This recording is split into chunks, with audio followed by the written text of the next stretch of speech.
So this is round 2, the final game of the Top Cut.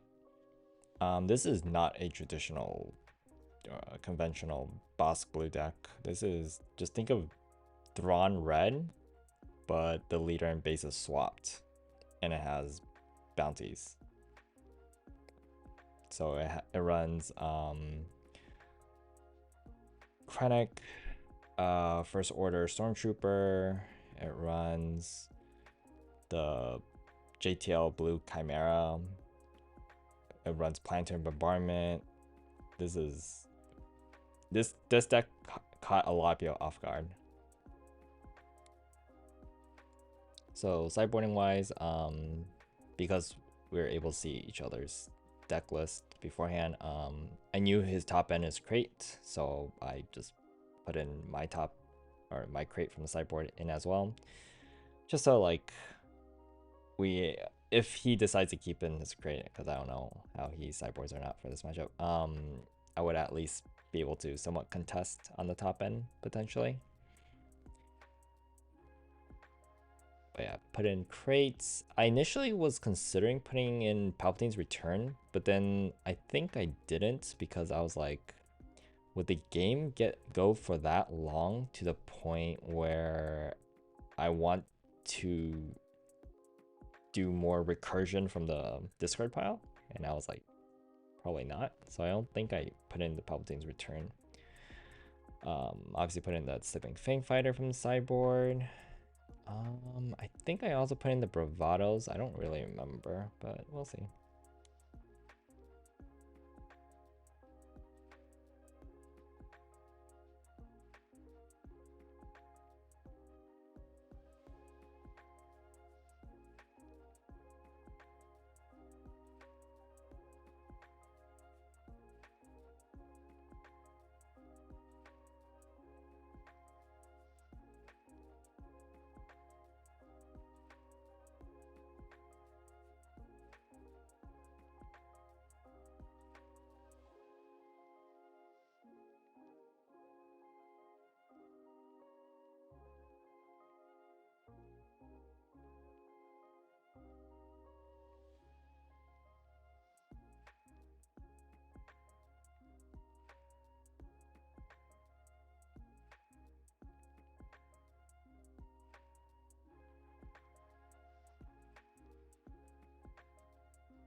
So I think here I was considering suiciding my Super Laser Technician into the client. So because if I hit base, there's potential that if I happen to lose initiative, their very first action could be to flip out Bossk, and then that basically guarantees a double claim on Deathmark. But I ultimately just go for base. Just want to aggro them down.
yeah, so I passed here. That's why my opponent was able to do the client bounty. I passed, and then they did the Bossk ping. I just want to see like what they were going to do. I didn't want to deploy initially. I didn't want to deploy onto the Fet's Fire Spray with my Boba leader because I was afraid of Power Dark Side.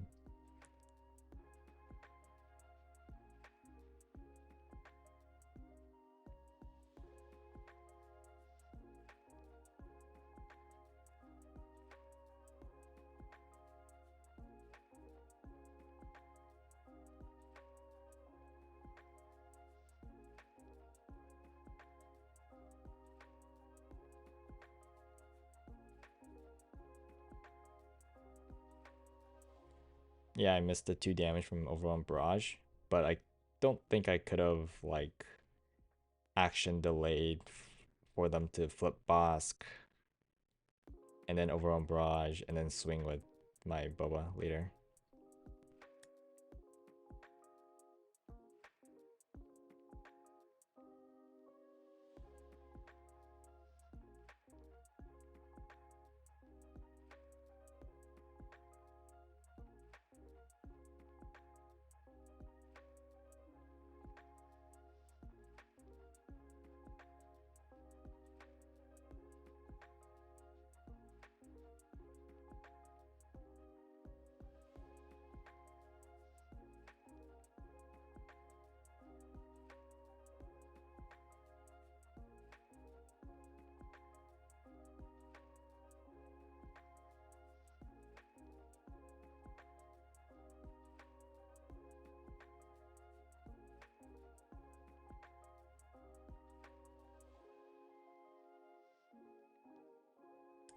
So I played out Salacious Crumb first, just to play around Power Dark Side.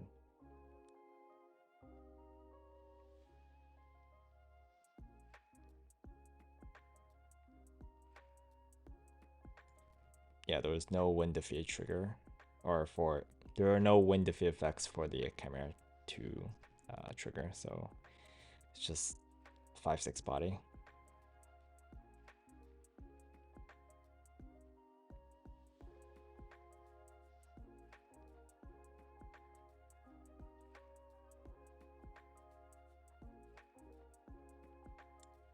I didn't really have anything better to play, so just played Planetary Bombardment for 8 indirect damage.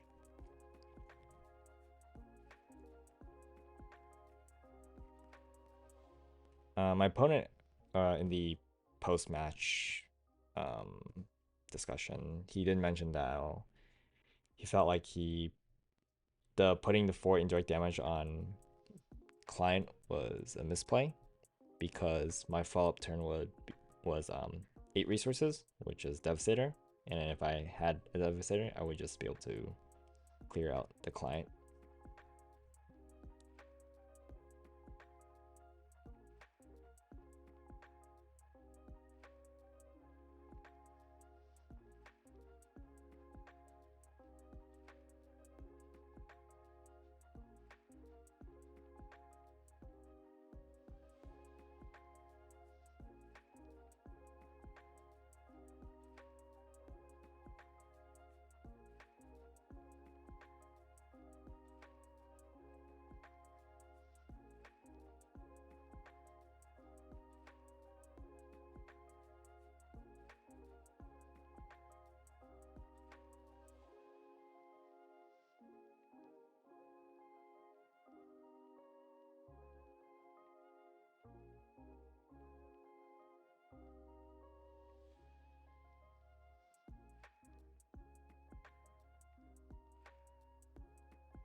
Yeah, when they played Planetary Bombardment for 12 and be able to clear because they had a Devastator, so they get to pick the allocation of it. I was like, oof. Like I'm just basically off by 1 damage, but I have like no burn in my hand.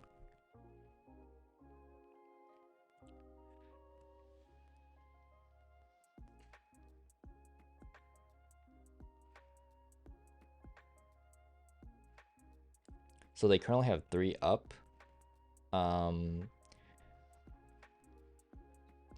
So they hit, and if they don't have a kill spell with the remaining 3 resources, then that means they basically lose if I claim initiative, right? So basically I kind of called their bluff in this case, because I felt that even if I did play more of my units, like play my Maul or play my Kylo TIE Sensor and the General Pride, I wouldn't be playing around if he had like another Planetary Bombardment, which would be able to clear my board again, and then he basically would set up lethal for, I guess, the next turn.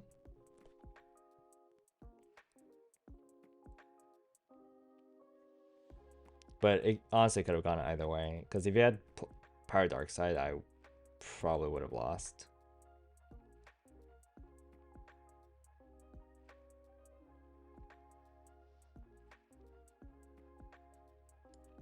And then we just like talked about the client stuff, about the indirect damage. Even if you didn't put the indirect damage on the client from my Planetary Bombardment, I think I would have still cleared it out eventually, just because like it posed too much of a threat for the as like a healing engine.